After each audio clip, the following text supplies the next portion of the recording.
बेटी होने पर मार देना बहुत बड़ा पाप था। बेटी होने पे मार देना बहुत बड़ा पाप था। भारत माँ की इज्जत पर बहुत बड़ा अभिशाप था। पर ये अब ये लगता है कि उस बाप की ये जिम्मेदारी थी जिसने अपनी बेटी पैदा होते ही मारी थी। पर ये क्यों? पर क्यों? अगर इस धरती पर मैं पैदा हो जाती, फिर किसी गली चौराहे पर तार तार में हो जाती। अगर इस धरती पर मैं पैदा हो जाती, फिर किसी गलियों बेटी होने पर मार देना बहुत बड़ा पाप था। बेटी होने पे मार देना बहुत बड़ा पाप था। भारत माँ की इज्जत पर बहुत बड़ा अभिशाप था। पर ये अब लगता है कि उस बाप की ये जिम्मेदारी थी जिसने अपनी बेटी पैदा होते ही मारी थी। पर ये क्यों? पर क्यों?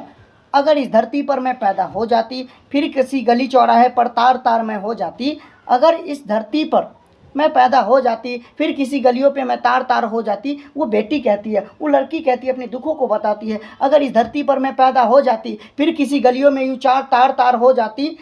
कुछ तो मासूमियत छोड़ो। फूलों की इन कलियों पर आज भी चीखें गूंज रही है दिल्ली की उन गलियों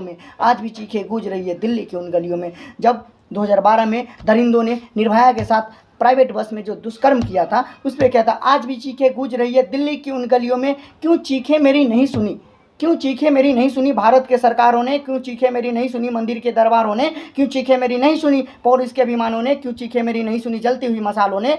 कब तक निर्भया की तरह हैवानों से दबोचा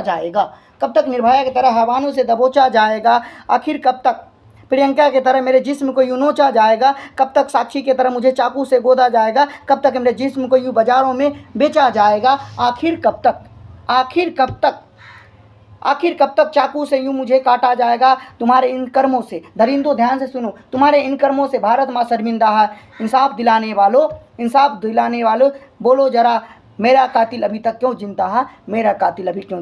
मैं भारत को इन युवाओं से, उन सारे भाई जिनके पास बहन है, जो अपनी बहन को अपनी बहन की तरह मानते हैं, दूसरे बहन को भी आप अपने बहन की तरह मानिए। जिस प्रकार हमें भारत में हर दिन किसी न किसी हमारी बहन के साथ जो दुष्कर्म हो रहा है, उसका जिम्मेदार कौन है? हम सभी युवा हैं, हम देश के भारत पुरुष हैं, जो अपनी बहन को तो अपनी बहन मानते हैं। दूसरे की बहन के प्रति हम लोग का जो नेचर बदल जाता है। मैं सभी को कहता हूं, जिस प्रकार अपने बहन को मानते हैं, अपने बहन के लिए रक्षा करते हैं, दूसरे की बहन को भी अपने बहन मानिए। क्यों दूसरे की बहन के लिए आप कुत्ता बन जाते हैं? उनका नेचर बदल जाता है आपका। जब आपकी बहन के साथ कुछ होगा तो कैसा होगा? उन डॉक्टर महिला को देखिए जो कोलकाता में उनके साथ जो दुष्कर्म हुआ, उनकी घटनाओं को सुनकर रूह कप जाता है। आप लोग क्या आदमी है यार। सल्यूट है मेरी बहना। जय हिंद, जय भारत। हेलो, जय हिंद दोस्तों, मैं जयप्रकाश आप सभी को रक्षाबंधन की हार्दिक शुभकामना करता हूँ। मैं भारत की सभी बहनों, मैं अपनी दीदी से कुछ कहना चाहता हूँ, उनको कुछ कविता बताना चाहता हूँ। इन कविता के जरिए उनके दुखों को मैं बताना चाहता हूँ। क्यों हमारे भारत में सिर्फ बेटियाँ, सिर्फ मेरी बहना ही प्रताड़ित होती है, हमारी बहनों के साथ ये दुष्कर्म होता है। मैं भारत के उन युवाओं को भी बताना चाहता हूँ, जिस प्रकार आप अपने बहनों के लिए शेर बन जाते हैं, दूसरों की बहनों के लिए कुत्ते बन जाते हैं, आपके लिए भी यह निर्देश है। क्यों? जिस प्रकार अपने बहन की रक्षा करते हैं, दूसरी एक बहन को भी अपना बहन मानिए। इस कविता के जरिए मैं भारत की उन सारी बहनों को, मैं उन सारी बेटियों के दुख को बताना चाहता हूँ। कैसे एक जमाना था जब बाप बेटी होने पे उन बच्चे को मार देते थे, आखिर उनकी मजबूरी को भी बताना चाहता हूँ, उस बेटी को। चलिए हम लोग कविता की ओर बढ़ते हैं। बेटी होने पर मार देना बहुत बड़ा पाप था। बेटी होने पे मार देना बहुत बड़ा पाप था। भारत माँ की इज्जत पर बहुत बड़ा अभिशाप था। पर ये अब लगता है कि उस बाप की ये जिम्मेदारी थी जिसने अपनी बेटी पैदा होते ही मारी थी। पर ये क्यों? पर क्यों?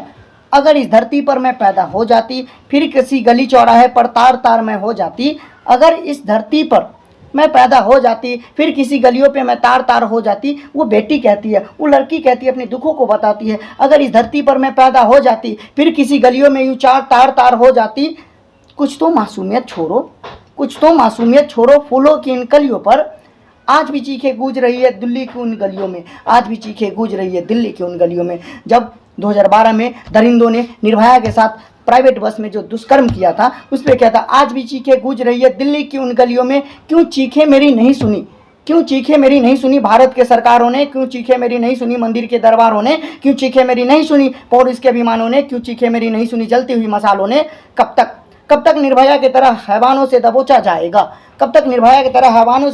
जाएगा? आखिर कब तक प्रियंका की तरह मेरे जिस्म को यूँ नोचा जाएगा? कब तक साक्षी की तरह मुझे चाकू से गोदा जाएगा? कब तक मेरे जिस्म को यूँ बाजारों में बेचा जाएगा? आखिर कब तक आखिर कब तक चाकू से यूं मुझे काटा जाएगा तुम्हारे इन कर्मों से। दरिंदों ध्यान से सुनो, तुम्हारे इन कर्मों से भारत माँ शर्मिंदा है।